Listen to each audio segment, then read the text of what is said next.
여러분, 한때 대한민국을 정말 뜨겁게 달궜던 영끌이라는 단어 다들 기억하시죠? 영혼까지 끌어모아서 집을 사고 주식에 투자했던 바로 그 열풍 말이에요. 그런데요, 그렇게 화려했던 꿈이 지금은 과연 어떤 현실을 마주하고 있을까요? 이번 시간에는 빚으로 쌓아 올렸던 그 꿈들이 지금 어떻게 위태롭게 흔들리고 있는지 그 생생한 이야기를 한번 깊숙이 들여다보겠습니다. 자, 이 이야기는요, 마치 한 편의 드라마 같아요.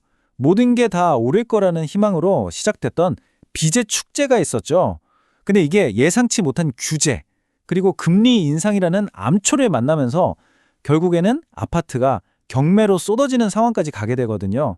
그 과정을 저희가 하나하나 단계별로 따라가 보겠습니다. 네, 모든 이야기의 시작, 바로 첫 번째 장입니다. 우리나라 투자 시장을 정말 활활 불타오르게 했던 그 열기의 중심에는 바로 빚이 있었습니다. 도대체 사람들은 모든 건 무조건 오른다는 이 믿음 하나로 얼마나 대담하게, 또 어디서 그렇게 엄청난 돈을 끌어모았던 걸까요? 아니, 빚내서 투자하는 거 진짜 괜찮을까? 아마 이 질문 다들 마음속으로 한 번쯤은 해보셨을 거예요. 근데 말이죠. 주변에서 너도 나도 돈을 번다고 하고 자고 일어나면 집값이랑 주가가 막 올라가는데 나만 뒤처지는 거 아닐까 하는 불안감이 들면 괜찮다는 답이 너무나도 매력적으로 들렸을 겁니다. 자, 이 숫자 좀 보세요. 무려 10조 원입니다. 10조 원. 이게 대체 무슨 돈이냐면요, 코스닥 시장에서만 개인 투자자들이 증권사에서 빚을 내서 주식을 산 금액이에요.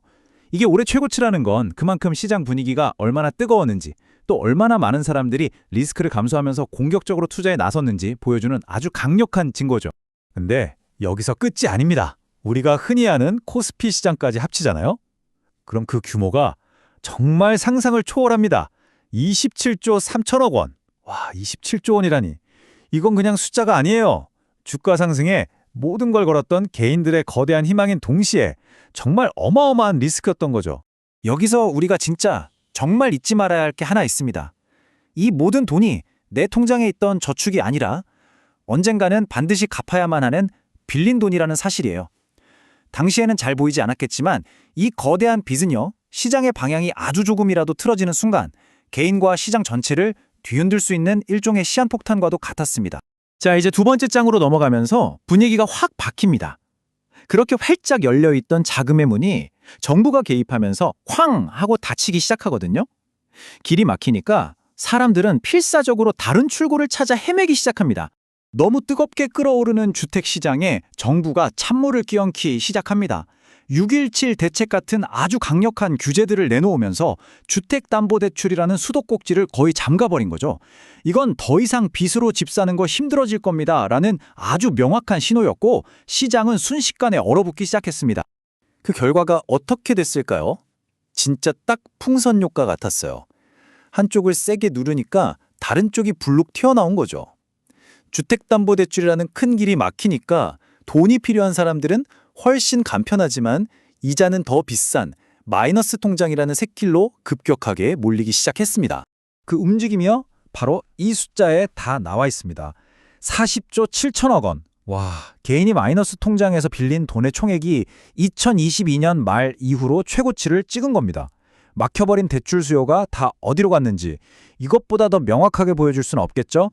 그렇게 빚의 종류만 바뀌었을 뿐이지 그 규모는 계속해서 커져가고 있었어요.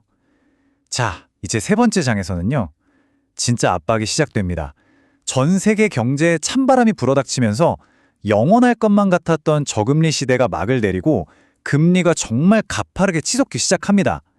이제 빚의 무게가 그냥 종이 위 숫자가 아니라 정말 피부로 느껴지는 고통이 되는 거죠. 이 타임라인을 보시면요, 마치 시계가 똑딱거리는 시한폭탄 같아요. 지금 많은 대출자들이 딱 이런 상황에 처해 있는 거거든요. 처음 몇 년은 낮은 고정금리로 괜찮다 싶었는데 그 약속의 기간이 끝나는 순간 상황이 180도 달라지는 겁니다. 바로 그 5년이라는 시간이 이제 거의 다 끝나가고 있어요. 그 변화가 얼마나 충격적인지 이 표에 그대로 담겨 있습니다. 한번 보세요. 불과 몇 년 전만 해도 2에서 3%대였던 이자가 이제는 4%는 기본이고 많게는 6%를 훌쩍 넘는 변동금리로 바뀌는 겁니다. 이게 뭘 의미하냐면요, 매달 내야 하는 이자가 거의 2배 가까이 늘어날 수도 있다는 얘기예요. 정말 엄청난 부담이죠. 근데 이게 문제가 뭐냐면요, 그냥 딱 한 가지 이유 때문이 아니라는 거예요.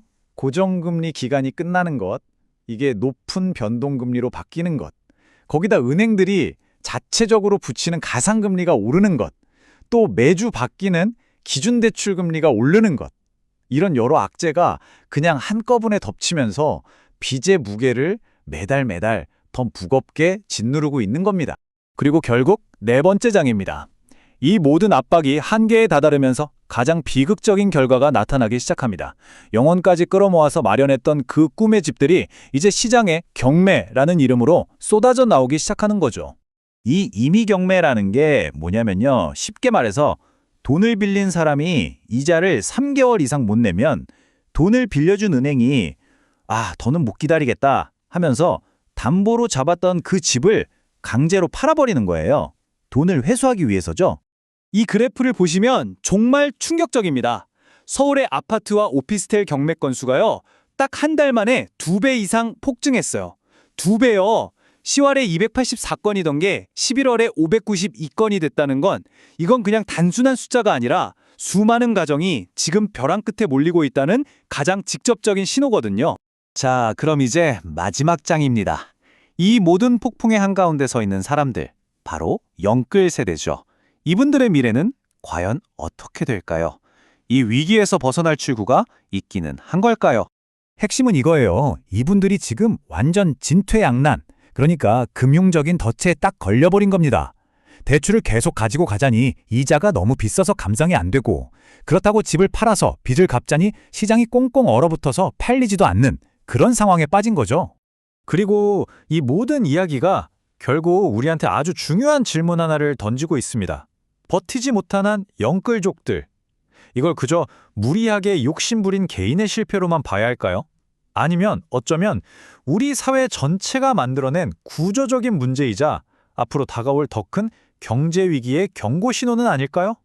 여러분은 어떻게 생각하세요?